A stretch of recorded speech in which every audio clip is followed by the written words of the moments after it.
किधर बाहर में जा रहे हो? जी किधर जा रहे हो? मसला तन कोई नहीं वही पूछ आई। पुछया ही ओ तू के करता है हुन जेड़े छोरा को पूछो जेड़े तेरे यारा बेलियां को पूछो कल जेड़ा सर गोद दफ्तारी ओदा गाना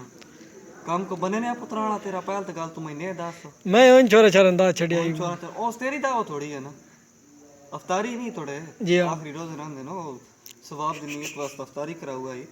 इदा ए मतलब नहीं बा उस तन बुलाया तू पूरे अपनी बिलादरियां तजारियां पालदार में अगला बंदा इतना मजबूर हो के एडी ਤੁਹਾਡੀ खिदमत करदा ਤੁਸੀਂ कुछ और ਹੋਰ ਨਾਲ ਵਾਲ ਖਿਲਾ ਲੈਂਦੇ ਹੋ जी ਦੇਖੋ ਬਣੇ ਨੇ ਪੁੱਤਰ ਵਾਲਾ ਕੰਮ नहीं ਇੰਜੀ ਆ ਰਹੀ ਰੂਟੀਨ ਸਾਡੀ ਵਲੀਮਿਆਂ ਦੀ ਬਣੀ ਹੁੰਦੀ ਆ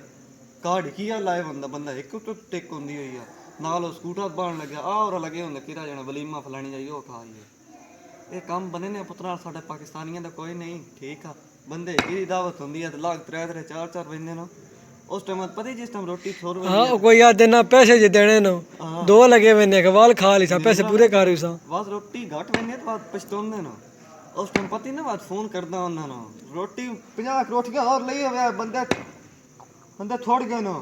किदू आए फलाने आए पुराने तो सालन भी घट गया 50 रोटियां भी लई होवे तदा सालना दी भी लई होवे उस टाइम पिछली पैरी होंदे सारे तो नाल ਪੁਰਾਣੇ ਲਿਆਉਣ ਨੂੰ ਵੀ ਸ਼ਰਮ ਨਹੀਂ ਹੁੰਦੀ ਬਾ ਉਹ ਇੱਕ ਹੁੰਦਾ ਉਹ ਨਾਲ ਆਪਣੇ ਸਕੂਟਰ ਪਿੱਛੋਂ ਟੰਗ ਲਿਆਉਂਦੇ ਨਾਲ ਉਹਦੇ ਜਾ ਕੇ ਤੱਕ ਐਂ ਬੈਠੇ ਹੁੰਦੇ ਨੇ ਐਂ ਕਰਕੇ ਪਿੱਛੋਂ ਸਕੂਟਰਾਂ ਤੋਂ ਐਂ ਕਰਕੇ ਤੁੰਨੇ ਹੁੰਦੇ ਨੇ ਚੰਗਾ ਬੋਲੋ ਸਕੂਟਰ ਤੋਂ ਨਹੀਂ ਲਾਇਆ ਹੁੰਦਾ ਅਬਲਦਾਰ ਤੋਂ ਉਹਨਾਂ ਰਸਕਿਆਂ ਤਾਂ ਰਸਕੇ ਵੀ ਸਹੀ ਬੁਣੀ ਤੁਨੀ ਕੀ ਹੁੰਦੇ ਨੇ ਠੀਕ ਆ ਇਸ ਗੱਲਾਂ ਤੋਂ ਬਾਹਰ ਮਿਹਰਬਾਨੀ ਕਰਨੀ ਚਾਹੀਦੀ ਆ ਅਫਤਾਰੀ ਤੇਰੀ ਆ ਤੂੰ ਮੈਂ ਨਾ ਸੁਣਾ ਕਿ ਤੂੰ ਕੋਈ ਹੋਰ ਆਪਣੀ ਸੰਗਤ ਨਾਲ ਲੈ जी ठीक हो गया ਖਬਰਦਾਰ ਠੀਕ ਆ ठीक ਠੀਕ ਹੋ ਗਿਆ